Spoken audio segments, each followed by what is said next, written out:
The sky was gray, as if the entire world was about to exhale a long, heavy sigh. The clouds hung low, heavy with rain that wouldn't fall, and the air smelled of wet earth, rotting leaves, and that familiar scent unique to Mexico City when autumn approaches, a bit of dampness, a bit of nostalgia. I was in my kitchen, barefoot, wearing an old, oversized Tigres del Norte t-shirt and loose cotton pants, trying to finish a flavorless cold brew. The clock read 4:17 p.m. The silence was absolute, broken only by the ticking of the wall clock, the hum of the refrigerator, and the distant sound of a radio playing in another apartment.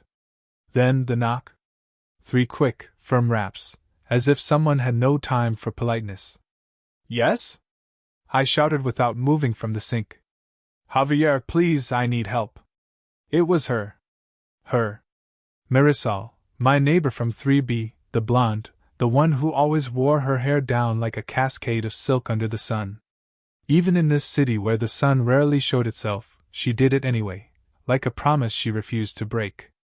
She had green eyes, not bottle green, but the green of a forest after the rain, deep, and they seemed to tell you things before she even opened her mouth. And her voice, God, her voice wasn't high or low. It was like a whisper that slid over your skin, slow, warm, with that slight Mexican cadence that made you want to lean closer, listen better, feel. I wiped my hands on the dish towel, ran a hand through my hair, and opened the door. There she stood, wearing a white cotton apron stained with dirt and water, barefoot, her toes painted a dark red like freshly cut pomegranates, her hair stuck to her forehead with sweat. She had a mud stain on her left cheek, and she didn't wipe it away, she didn't care. She looked like a goddess who had fallen from a Rivera painting and forgotten to get up. "What happened?" I asked, trying not to look at her legs, but I failed. I couldn't help it. "The bathroom pipe broke. Water came out like a river. It's flooded the floor and I don't know what to do. I don't have any tools and I don't want to call the landlord." She looked at me with those eyes. She wasn't asking, she was pleading, and that broke my chest. Of course, I said, already walking towards my room. "Wait a second." I came back with a toolbox I barely remembered having. A screwdriver, an adjustable wrench, electrical tape, old towels, a pair of rubber gloves that were too tight for me. She followed me with her gaze without saying a word. She just watched me as if she were memorizing my every move. We went up the stairs together. She went first. Each of her steps was a whisper. The short skirt she wore, more of a dress, but so short it looked like a skirt, swayed with each step, and the wind coming through the hallway window lifted the fabric slightly, revealing for a second the curve of her buttocks, her brown skin contrasting with the white cotton. I didn't turn around, I didn't want to, but I felt the heat of her body before I touched it. We entered her apartment. The smell hit me first. It wasn't the smell of dampness, nor of stagnant water. It was her.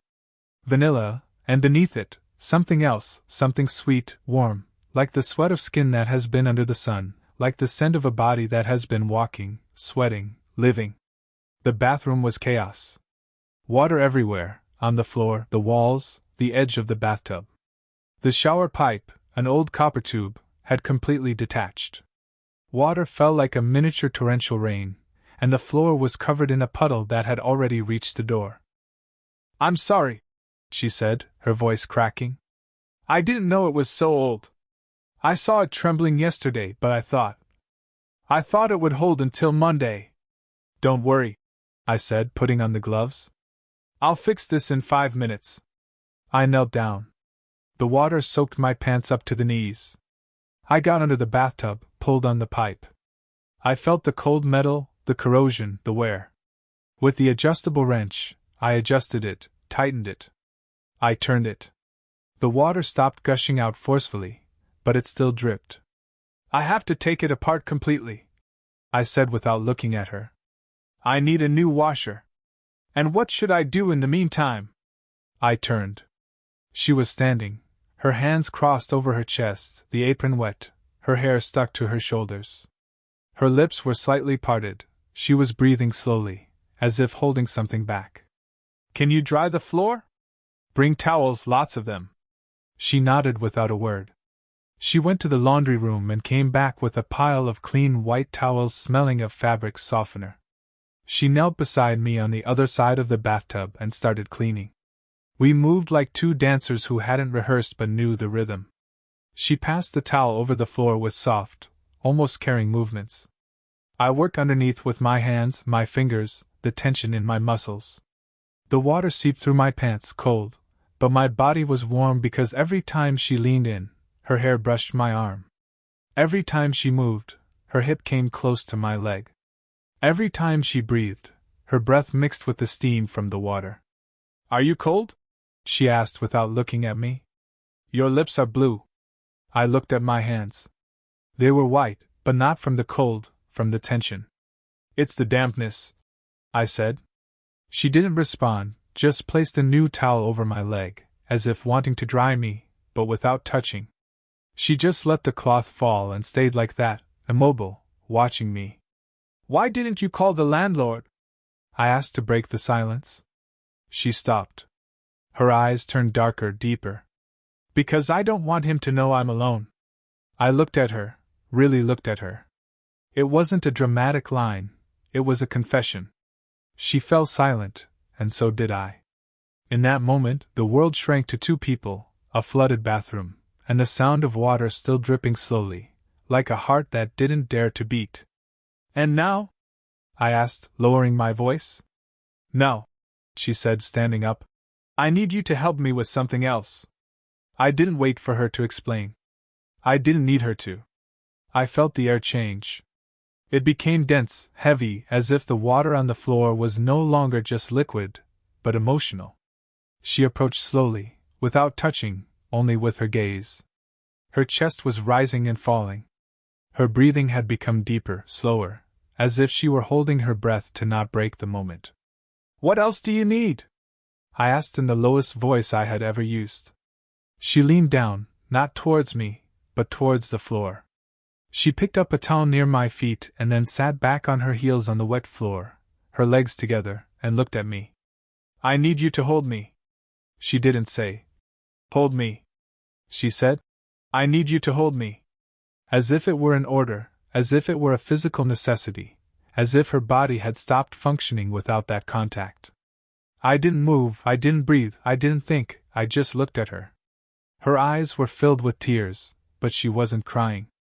Not a single one had fallen. There was only moisture, like the bathroom, like the air. Then, without saying a word, I stood up, approached, knelt in front of her. The water soaked our knees, our hands, our skin. And then I held her. Not like a neighbor, not like a friend, but like a man who had been waiting for this moment since he first saw her 3 years ago, when she moved in with a box of books, a black cat, and a smile that was too big for her face.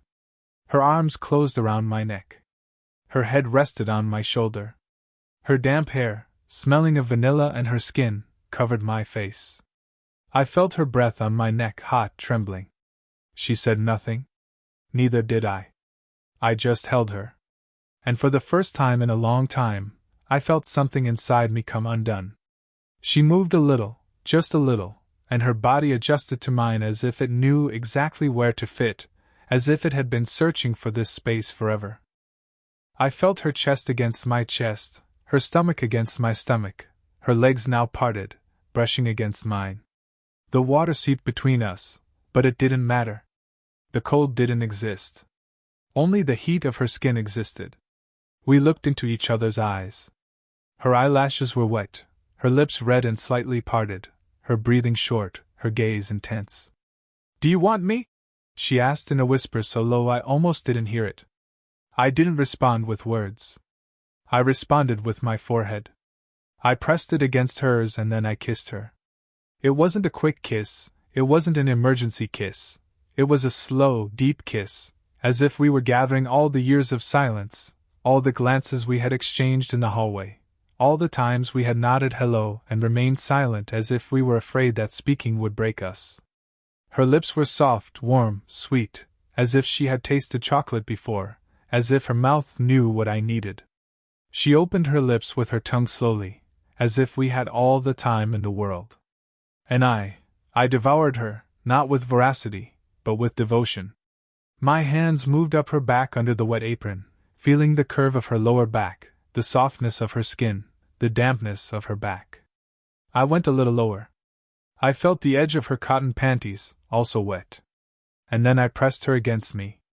She moaned, a moan so low it seemed to come from her soul. And I felt my body ignite, but I didn't stop, I didn't pull away. I kept kissing her. Her neck, her ear, her jaw, her throat, her hair, everything I could touch. She slid back, leaning against the bathtub. Her hands moved down slowly and slid the apron off her shoulders. She let it fall to the floor. She was left in a t-shirt, her breasts covered by a thin white fabric that clung to her skin from the water.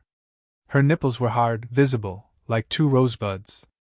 I didn't stop, I didn't ask for permission, I didn't need to. She had already given it to me with her gaze, with her body, with her silence. I slid my hands down her waist, lifted her dress. The fabric got even wetter, clinging to her legs, and then I touched her with the palm of my hand on her thigh. Her skin was soft, warm, alive. She closed her eyes, leaned her head against the wall, and her legs parted slightly, just enough. I didn't enter, I didn't push inside, I didn't do anything but touch. But that touch was like a lightning bolt. She gasped. "Javier," she whispered. "Don't leave me." I didn't leave her. I lowered my head, kissed her neck, then slowly her collarbone, her chest. The fabric got even wetter, became transparent, and there, under the dim light of the bathroom, I saw her hard nipples like little ruby stones. I didn't stop. I lowered my mouth and kissed her over the fabric. Not directly, but enough to make her cry out. Not a loud cry, but a muffled one, as if she were afraid someone might hear. But there was no one, only us. Only the dripping water, only the growing heat. She clung to my head, her fingers sank into my hair, and then she asked for something more. She pleaded. "Please, more." I didn't stop her. I lowered my hand, slid my fingers down her thigh, went lower, and then I touched her sex. Through the fabric, it was warm, damp. She was already ready. She arched like a bough about to break. "Yes," she moaned. "Yes. Yes, Javier. Yes." I didn't stop. My fingers slid under the fabric. I touched her directly. She was soft, warm, and already drenched. She moaned louder. Her legs closed around my hand, she pulled me in, asked for more, and I gave it to her with 3 fingers, slowly, tenderly, carefully, as if I were touching something sacred. And she came undone in my hands with a moan that didn't seem human, a moan that came from her soul, from her heart, from her body that had been silent for so long. And when she came undone, I held her, I lifted her, I carried her as if she were a child, I placed her on the bathtub, and I kissed her again. And this time, I didn't stop. Not for a long time, but long enough for her body to open, long enough for her hands to unbutton my pants, long enough for her mouth to find me, and long enough for me to lose myself in her. It wasn't sex, it was a healing, it was a surrender, it was a silence that spoke more than 1,000 words. When it was over, she was lying on the bathtub, her head fallen back, her hair stuck to her forehead, her eyes closed. Her lips were slightly parted. Her body trembled, not from cold, but from fullness. I was standing, my pants down, my heart beating like a drum, my breath cut short. I said nothing. Neither did she. She just raised her hand, took my wrist, and pulled me. I sat down beside her. No, in the bathtub beside her. I laid my head on her chest. I listened to her heart, slow, strong, and alive. "Why didn't you tell me anything?" I finally asked. She held me tighter. "Because I didn't want you to feel obligated."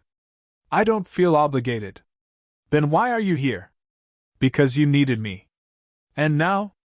"What now?" I didn't answer because I didn't know, but she smiled. A small, sad, beautiful smile. "Then, shall we stay?" I didn't say yes, but I stayed. We stayed. That night, there was no more water, no more broken pipes. Only us, and the silence, and the heat, and the scent of her skin, and the sound of her breathing, and the fact that for the first time in a long time, I didn't feel alone. Days later, we didn't talk about what happened. We didn't need to talk. Every morning when I left my apartment, she was in the hallway with a cup of coffee in her hand. "Are you hungry?" she would ask. "Yes." "Then come." And I went. And she made me coffee with cinnamon, always with cinnamon, and gave me a kiss on the cheek. And I left a flower at her door, a white rose, always white, never red. Because red roses are for love that ends, white roses are for love that has just begun. And so the days passed. 1 month, 2, 3. We never talked about what happened in the bathroom, but every night, when the sun went down and the air turned cold, she came to my door and I opened it, and she entered without a word, lay down beside me, and we held each other and slept, and when we woke up, we didn't let go. And that's how it was. Without words, without promises, without commitments. Only presence, only body, only heat, only us. One Friday, 3 months later, it was Friday again. The sky was gray, the rain wasn't falling, but I was in her bathroom. This time, not because of a broken pipe, but because she asked me for something. "I want you to help me change the showerhead." She was standing there in a short skirt, no panties, a tight t-shirt, and barefoot. "And why don't you do it yourself?" "Because I want you to hold me." And then I held her. And this time, I didn't stop. This time, there was no water, only us, only the dim light, only her hands on my neck, only her mouth on my chest, only her body opening for me. And this time, it wasn't a healing, it was a beginning. And it didn't end, it never ended. Because when you find someone who understands you without words, you don't leave, you stay, and you stay until the pipe breaks again, and then we will hold each other again.